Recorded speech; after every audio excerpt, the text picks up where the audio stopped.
President quoted a British paper. We did not know at the time.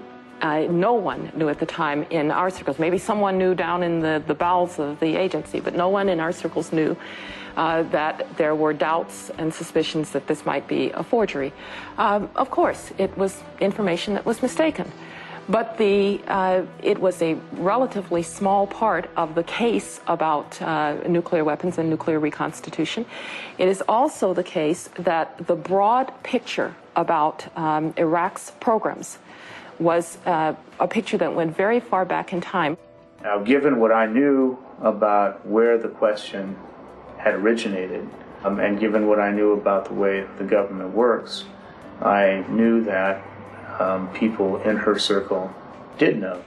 Based on thorough analysis, the IA has concluded, with the concurrence of outside experts, that these documents, which form the basis for the reports of recent uranium transaction between Iraq and Niger, are in fact not authentic. Numerous French words were misspelled in the documents. One of the letters was signed by a Niger official who had left office 10 years ago. Several dates in the documents did not match the day of the week.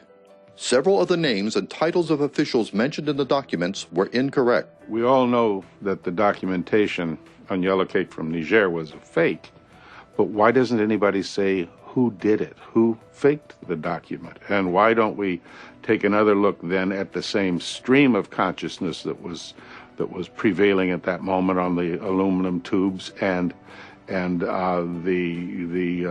the trailers, the bioweapons trailers that were so ballyhooed. At that point, someone's got to say, who is putting this intelligence out there and why? And I don't think that question's been answered, and maybe because the answer is known, and it's not a pleasant one. Who was it that asked for this review of the Niger nuclear material question?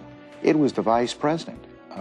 Mr. Wilson, former ambassador, was sent to Niger in response to the Vice President's questions about this issue. So assumedly, the Vice President got a report back in response to his question, and that report contained the Wilson memo, his assessment of the situation. The question remains, who did the document? Who forged the document?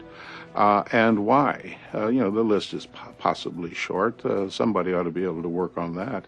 Wilson says his family is the subject of a smear campaign by senior administration officials.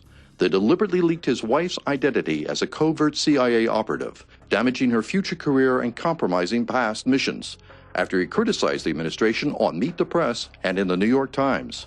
The White House hatchet men came out and started writing articles in which they basically said that Wilson, the first one came out and said that Wilson told the truth because he's a Democrat. Set that up as an argument. Democrats tell the truth, ergo Republicans fill in the blank. Then a couple of senior administration officials leaked to Bob Novak that my wife was a CIA operative involved in the weapons of mass destruction business at the CIA. Senior administration officials is a key to being it's typically the president, vice president, cabinet officers, and the top of the White House had gone out of their way to get that information out. Not only told Novak, told Time magazine, they wanted that information out. Now, that's against a statutory law that prohibits the identification of CIA operatives. What you're doing when you expose a CIA officer of any name, you're basically taking their entire career and flushing it down the toilet. It also has the potential of placing that person in jeopardy because of their operations, and their own operations and people they have operated with in jeopardy. So it is a very vengeful act against the ambassador to try to hurt him by hurting his wife's career, if not wishing her physical damage. I have never seen a dirty trick that could be a hit. A president of the United States and an administration who has come to office on a platform of restoring dignity and honor to the White House. What they did was neither dignified, nor was it terribly honorable, nor was it germane to the issue at hand.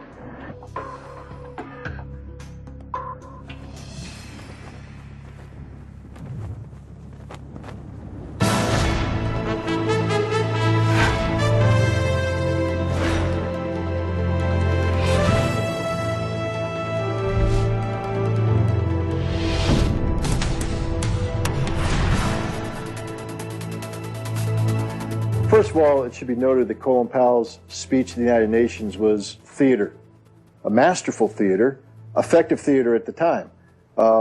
Here's a man who has tremendous credibility, who presents himself to the Security Council, to the American people, to the international public, and stares the camera in the eye and says he knows Iraq has weapons of mass destruction. Leaving Saddam Hussein in possession of weapons of mass destruction for a few more months or years is not an option. My first visual impression here, watching George Tenet, the head of the Central Intelligence Agency, back there as a prop, almost like a potted plant, as if to say that the Central Intelligence Agency stands behind, or in this case sits behind, everything that Colin Powell says.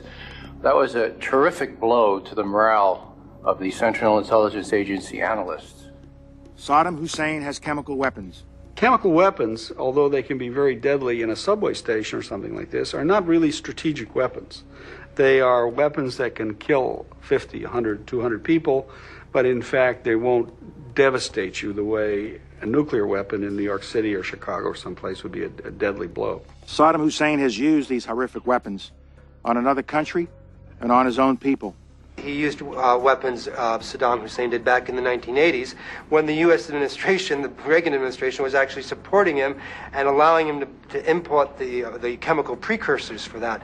Donald Rumsfeld, actually, as a special envoy for Ronald Reagan back in those years, helped, open the door for better relations between Washington and Baghdad. Colin Powell spoke of thousands of liters of anthrax that were unaccounted for. He said they're probably hiding it. And then he held up a little vial of white powder.